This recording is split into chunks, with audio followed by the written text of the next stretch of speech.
Hello, hello. Welcome back to No Me Callo. I won't stay quiet. I'm your host, Jessica Lomelin, and I want to start by saying that your presence matters. And it doesn't matter if you came here out of curiosity. It doesn't matter if someone shared this episode with you. It doesn't matter if this is your first time listening or if you've been here from the very beginning. Just know that it's no coincidence that you're here. Today, we have reached the final episode of this January series, Unmasking Human Trafficking in our community. Desenmascarando el tráfico humano en nuestra comunidad. And this is not a goodbye, this is an invitation. An invitation to look at what is often painful to see. An invitation to stop normalizing the unacceptable. An invitation to understand that the end of this series does not mean the end of the fight. Because human trafficking doesn't only happen in January. It doesn't only happen when there's an awareness campaign. And it doesn't only happen when we see a post, a video, or a news story that shakes us for a few seconds. Human trafficking happens every day, every hour, everywhere. And while we go to work, while we take our kids to school, while we shop, while we sleep. And saying this isn't meant to scare you, it's meant to wake us up. So this episode is a little bit different, even more honest, more human. This episode isn't about making you feel guilty. It's about leaving here aware, with an open heart, with questions and with responsibility. And before we continue, I want to pause and say thank you. Thank you to those who have listened from episode 1. Thank you to those who shared these episodes with friends, family, colleagues. Thank you to those who sent messages, comments. Thank you to those who felt uncomfortable, because discomfort is also part of change. This space wouldn't exist without you. Every listen, every share, every conversation sparked by this podcast. That is also prevention. So thank you for believing that taking about this is worth it. Thank you for not turning away. So I invite you to take a breath with me. Inhale. Exhale. Because what we're going to talk about today is uncomfortable, and it's not distant, and it's not someone else's problem. What we are going to talk about today involves all of us. So you know what to do. Get comfortable, grab your coffee, your cafecito, your glass of wine, or a cold beer, and get ready to chismear with me. Okay, so first I want to clarify, I am not perfect. I don't have all the answers, and I'm not the ultimate expert on everything related to human trafficking. And saying that is not weakness, it's our responsibility. Because for a long time, we've been made to believe that only certain people can talk about this, that only those with degrees, positions, or big microphones are allowed to have an opinion. And that is not true. Yes, knowledge matters. Yes, training matters. Yes, professional experience matters. But none of that really matters if we lose the most important thing, humanity. I am someone who cares deeply, someone who has seen these injustices up close, someone who has stood in front of survivors with names, with stories, with the visible and invisible wounds, someone who has learned, even through mistakes, what it means to support without harming, to listen without interrogating, to accompany without controlling, to help without turning someone else's pain into a show. And when I first started this work, I had the ignorance of thinking it didn't happen here. That someone who said they loved you, someone who was your partner, your family, could never betray you in that way. And that human trafficking was far away in another city, another life. And I wanted to rescue people. I wanted to fix everything. And when someone returned to their trafficker, and that happened many times, I ended up blaming myself. And I would ask myself, what did I do wrong? What didn't I see? Until I understood something that really changed everything. It was not my fault. Each person decides for themselves, and that was not my decision to make. So yes, I made mistakes, many mistakes. Mistakes for wanting to help too quickly, mistakes for believing I knew enough, mistakes for not understanding the impact that certain questions, certain silences, or certain decisions could have. And saying this is so important because many times we believe that to help, we must be experts, that we must do everything perfectly, that we cannot make mistakes. And that belief paralyzes. It makes people see something suspicious and say nothing. It makes people hear a story and not know how to respond. And it makes people be afraid to get involved. But perfection has never helped anyone. What does help, what does protect, and what does sustain is humanity. It is seeing another person and recognizing their dignity. It is believing when they speak. It is respecting their pace. It is not imposing our need to fix everything. So the fight against human trafficking does not need heroes. And as a colleague once told me, we are not superheroes. We cannot save anyone. What people need are conscious people, people willing to learn, to question themselves, and to be present. And the fight against human trafficking is not just for police, big organizations, specialists, activists. It is also for neighbors, friends, family, teachers, healthcare workers, community leaders, anyone who simply cares. People who feel something isn't right, people who notice silences, people who see changes, people who hear fragmented stories. Every person has a role, and not every role is visible, not every role is dramatic, not every role makes the news. Sometimes the role is quiet, sometimes the role is noticing without invading, listening without interrogating, believing without demanding proof, accompanying without controlling. And I want to pause here because we've romanticized the idea of doing something big. We've been led to believe that if we don't make a heroic action, we are not helping. And that is not true. Helping can be creating a space where someone feels safe. Helping can be not judging. Helping can be respecting decisions we don't understand. Helping can be not pressuring. Helping is presence. Helping is consistency. Helping is saying, I don't know everything, but I won't let go of you. When a person is heard without fear, when a person is believed without conditions, and when a person is accompanied with respect, that helps, that sustains, and that can change the course of a life. And yes, it can make a difference between silence and support. That's why community matters, and that's why you matter. So I want to talk about something that may seem small, but is one of the most powerful things anyone can do. Recognizing signs without judgment. And it's not about assuming, it's not about pointing fingers, it's not about thinking we know or predicting what is happening. It's about observing carefully, attentively, and respectfully. Because sometimes the signs are subtle. Small changes in a routine, a glance that avoids eye contact out of fear, a longer silence than usual. And some signs may include someone who doesn't control their own money or documents, someone who seems constantly monitored or controlled, someone who avoids eye contact out of fear, not disinterest, someone who works long hours with no clear explanation, behavioral changes that didn't exist before, isolation from friends or family. But listen carefully, signs alone do not confirm anything, and it's not a diagnosis, it's not a verdict, and it's not a sentence. That's why the most important thing is how we respond. Never confront, never expose, never put someone in danger, and never assume your immediate intervention is correct. Sometimes the strongest help is the quietest, safest help. And sometimes helping is simply noticing that something is off, paying attention without invading, believing when someone speaks, accompanying without pressuring, connecting them to a safe, reliable resource. And it may seem small, invisible, but it can change someone's life. Because when a person feels seen, heard, and protected, they may find the courage to seek help when they are ready. So never underestimate the power of your observation and discretion. Sometimes being present without direct intervention is the most responsible and transformative action we can offer. So how can we truly support survivors? If someone decides to trust you, this is both a gift and a responsibility.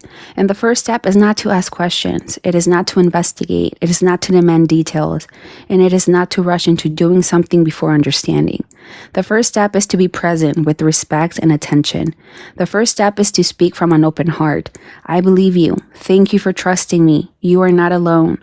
There are no words more powerful than these when someone opens up after so much fear and silence. Respect their pace. Respect their silences. Respect their decisions. Do not pressure. Do not assume. Do not project your own ideas of what should be. To accompany is not to control. To accompany is not to decide for them. To accompany is not to fill the gaps in their story with our expectations. To accompany is to walk beside them. It is to offer a safe space where they can breathe, speak, cry, or remain silent. It is to hold without invading. It is to believe without judging. It is to respect boundaries and timing. And it is to accept that each person's journey is their own and still be there. Accompanying also means recognizing your own limits, knowing when to offer resources, knowing when to listen more and speak less, knowing when to seek professional help. Because conscious support has no shortcuts. There are no magic formulas, and there are no solitary heroes. But your consistent presence and your genuine respect can make a difference in how someone begins to rebuild trust, safety, and autonomy. And as I said it before, I have made many mistakes and I have learned from them. So this is why I say that even well-intentioned people can unintentionally re-traumatize. Because some common mistakes include pressuring someone to report what happened, sharing their story without permission, speaking for them, imposing what we think is best. But there is something equally powerful that we often forget. The simple act of humanity. A hello, a how are you, a genuine smile. It might not seem like much. It may not seem dramatic, but these small actions remind someone that they are human, that they are no less than you or me, and that they deserve respect and care.